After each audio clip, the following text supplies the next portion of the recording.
नमस्कार दोस्तों, मैं हूँ सीमा बुरा। दोस्तों, आज हम आपको पेट में बढ़ी हुई चर्बी यानी बेली फैट की समस्या को दूर करने वाले कुछ लाभकारी अभ्यास बताएंगे। अपर बेली फैट या लोअर बेली फैट की को दूर करना एक बड़ी समस्या है। जिन लोगों को यह समस्या होती है, इसके कारण उनका पूरा शरीर बेडौल सा दिखाई देता है। अगर आप कुछ सिंपल से योगाभ्यासों को नियमित 10 से 15 मिनट सुबह के समय और शाम के समय प्रैक्टिस करते हैं तो यह हमारे पेट में जमा फैट को दूर करने वाले बहुत ही लाभकारी अभ्यास होते हैं। आइए देखते हैं कि बेली फैट की समस्या को दूर करने वाले इन अभ्यासों को कैसे प्रैक्टिस किया जाता है। दोस्तों, पेट में बढ़ी हुई चर्बी को दूर करने के लिए हम पीठ के बल लेटकर कुछ सिंपल से अभ्यासों को प्रैक्टिस करेंगे। सबसे पहले आपने ऐसे पीठ के बल सीधे लेट जाते हैं और अपने दोनों हाथों को ऐसे अपने थाइस के पास ऐसे रख लेते हैं। सबसे पहले आपने अपने राइट पैर को ऐसे श्वास अंदर भरते हुए ऐसे ऊपर को उठाते हैं। आपका पैर बिल्कुल सीधा, पंजा ऊपर की तरफ तना हुआ हो और श्वास छोड़ते हुए नीचे। फिर दूसरे पैर को श्वास अंदर भरते हुए ऊपर और श्वास छोड़ते हुए नीचे। ऐसे ही दोनों पैरों से इसे कम से कम आप 15 से 20 बार श्वास प्रश्वास के साथ कीजिए। दोस्तों, इन अभ्यासों को करने से हमारी कोर मसल्स काफी स्ट्रांग बनती है। जिन लोगों को पेट से जुड़ी समस्याएं होती हैं, वह भी इन अभ्यासों को करने से दूर होती हैं।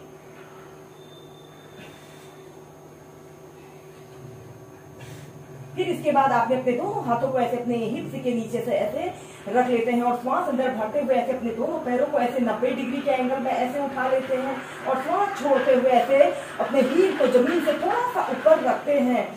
श्वास अंदर भरते हुए ऊपर और श्वास छोड़ते हुए नीचे। ऐसे ही इस अभ्यास को भी आप 10 से 15 बार कीजिए।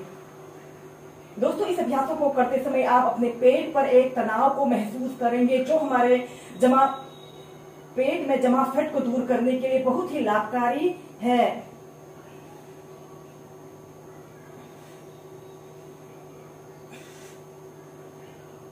फिर सीधे इसके बाद आपने अपने दोनों पैरों को ऐसे घुटनों से ऐसे मोड़ लेते हैं और फिर इसके बाद आपने अपने दोनों पैरों को ऐसे आगे की तरफ लाते हैं और फिर ऐसे पीछे की तरफ, जितना पीछे आप ला सकते हैं। इस स्थिति में ध्यान रहे आपके हील जमीन को स्पर्श न करने पाए।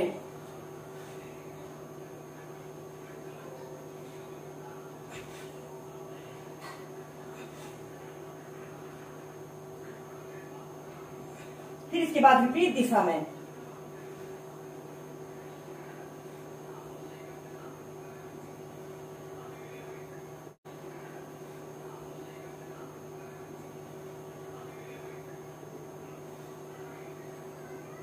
फिर ऐसे अपने दोनों पैरों को सीधा कर लेते हैं। इसके बाद हम करेंगे, आपने ऐसे ही सीधे लेट जाते हैं और अपने दोनों हाथों को ऐसे अपने बाजुओं को ऐसे कान के पास सटा लेते हैं। ऐसे अपने दोनों पंजों को ऐसे आगे की तरफ तानना है।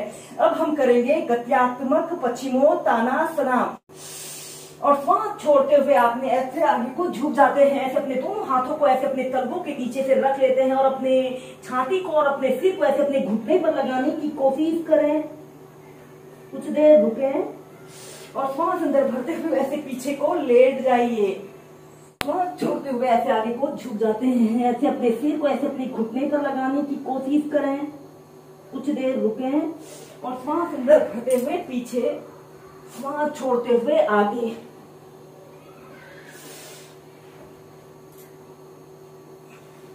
ऐसे ही इस अभ्यास को आप 10 से 15 बार श्वास प्रश्वास के साथ कीजिए। अभ्यास करेंगे मरकट आसना को वेरिएशन के साथ प्रैक्टिस करेंगे और अपने दोनों हाथों को ऐसे अपने कंधों के पांच भागों में ऐसे फैला लेते हैं। हथेलियां ऊपर की तरफ रहेंगी और फिर अपने दोनों पैरों को ऐसे घुटनों से ऐसे मोड़ लेते हैं और ऐसे कोशिश करते हैं कि आपके हील ऐसे आपके हिप्स को स्पर्श कर रहे हों और फिर आपने ऐसे श्वास अंदर भरते हुए ऐसे अपने शरीर को ऐसे राइट साइड ऐसे मोड़ लेते हैं। आपके घुटने के ऊपर घुटना, पंजे के ऊपर पंजा, एड़ी के ऊपर एड़ी रहे और आपने अपोजिट साइड आपने देखना है। इस स्थिति में ध्यान रहे आपके कंधे जमीन को स्पर्श कर रहे हों। कम से कम 10 सेकंड ऐसे ही रुकें और फिर सेंटर में आते हैं और फिर विपरीत दिशा में।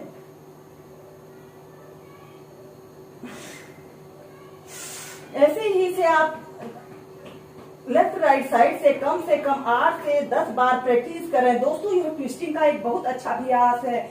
इसे करने से हमारे डाइजेशन से जुड़े सभी विकार दूर होते हैं। और फिर इसके बाद इसकी नेक्स्ट वेरिएशन को करने के लिए आपने अपने दोनों पैरों के बीच में ऐसे कम से कम आधे से 1 फीट का ऐसे स्पेस रख लेते हैं। और फिर इसके बाद आपने ऐसे अपने शरीर को ऐसे लेफ्ट साइड ऐसे मोड़ लेते हैं। आपका घुटना जमीन राइट साइड ऐसे जमीन को स्पर्श कर रहा है और राइट पैर का घुटना आपके लेफ्ट पैर के पंजे को स्पर्श कर रहा हो और ऐसे अपोजिट साइड आपने देखना है।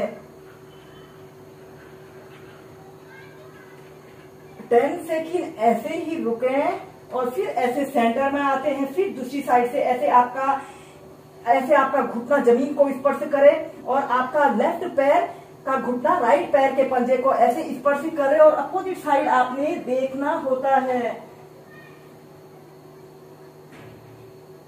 यह अभ्यास हमारी कमर, हमारी पीठ, हमारे संपूर्ण शरीर पर लाभकारी प्रभाव डालता है। इस अभ्यास को करने से हमारे शरीर में ब्लड सर्कुलेशन दुरुस्त रहता है। ऐसे ही इस अभ्यास को आप लेफ्ट राइट साइड से कम 8 से 10 बार कीजिए। फिर ऐसे अपने दोनों पैरों को सीधा कर लेते हैं। इसके बाद आपने अपने राइट पैर के ऐसे घुटने को पैर को ऐसे सीधा करते हैं और अपने लेफ्ट हाथ से ऐसे अपने पैर के अंगूठे को पकड़ लेते हैं और ऐसे अपने पैर को ऐसे लेफ्ट साइड ऐसे जमीन पर स्पर्श करा लेते हैं और ऐसे अपोजिट साइड आपने देखना होता है। कुछ देर रुके और फिर सीधे फिर दूसरी साइड से श्वास अंदर भरते हुए ऐसे अपने पैर को सीधा करते हैं और अपने हाथ से ऐसे अपने पैर के अंगूठे को पकड़कर ऐसे अपने पैर को ऐसे अपने हथेली के पास ऐसे रखते हैं और अपोजिट साइड आपने देखना है। ऐसे ही इस अभ्यास को आप दोनों साइड से कम 8 से 10 बार कीजिए।